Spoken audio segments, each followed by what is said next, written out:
तेज तरार खबरों के लिए देखते रहिए सत्य शुद्ध न्यूज उर्दू। दिन सत्य शुद्ध उर्दू में आपका खैर मकदम है। दावणगेरे जिला हरियर तहसील मेलमदर ग्राम के आश्रय कॉलोनी के अवाम की आवाज़ कर्नाटक सरकार के हाउसिंग बोर्ड मिनिस्टर बीजेड जमीर अहमद खान सब तक पहुंचाने में अहम किरदार अखिल कर्नाटक बीजेड जमीर अहमद खान अभिमानी बड़गा के दावणगेरे जिला के सदर SMR मुजाहिद कल हाउसिंग बोर्ड मिनिस्टर से मुलाकात करके आश्रय कॉलोनी के अवाम की तकलीफ़ात है उसको उनके बारे में गुफ्तगू की।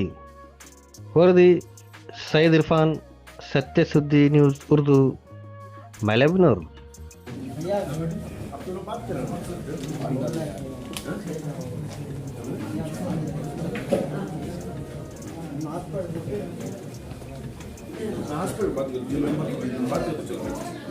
हॉस्पिटल बात